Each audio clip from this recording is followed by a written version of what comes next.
ډیرو معززو مشرانو او کتونکو او ویورز الله پاک مو کامیاب کا چې تاسو مونږ په هر ځای کې سپورټ کوئ ملګرتیا کوئ.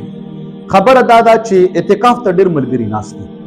که چیرته د اعتکاف د چا نه مات شو، مثال په تور باندې سخت ور کې مریض شو او د جمعات نه راووتو، یا یو زنانه وه هغه چې په کومه کمره کې ناسته وه اعتکاف، ځکه زنانو دپاره هم اعتکاف شته دی، بهتر دی، ثواب یې ښه ډېر دی. نو هغه د خپلې کمرې نه راووته، په څه وجه باندې مرګ وشو، حادثه وشوه، مشکل راغی، اعتکاف مات شو. د دغه اعتکاف قضایي څنګه ده؟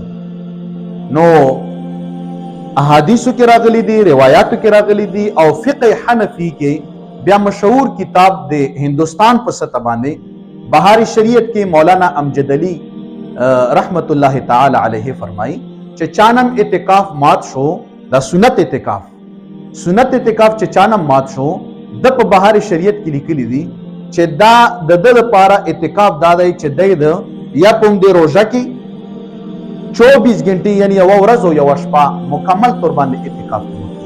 یوه ورځ اعتکاف په ده باندې لازمي دی. نور چې کوم اعتکافي مثال په تور ناست 10 ورځو دپاره و، 15 ورځې اعتکاف یې وکړو، 15 ته مات شو، بیا راووتو، نو دغه 15 ورځو په ځای باندې صرف د هغې ورځې اعتکاف په ده ضروري دی چې کومې ورځ باندې اعتکاف مات کړی دی. خو شرط پکې دا دی چې رمضان کې راوړي، خو هسې به هم روژه وي. رمضان نه علاوه که دی د اعتکاف قضایي راوړي، یوه ورځ قضایي به راوړي، یوه ورځ او شپه 24 غنټې، خو ورسره به د دې ورځې ورکې روژه هم وي. دا روژه هم ورسره اعتکاف دپاره شرط دی. رب ذوالجلال مو کامیاب و کامران کا. آمین.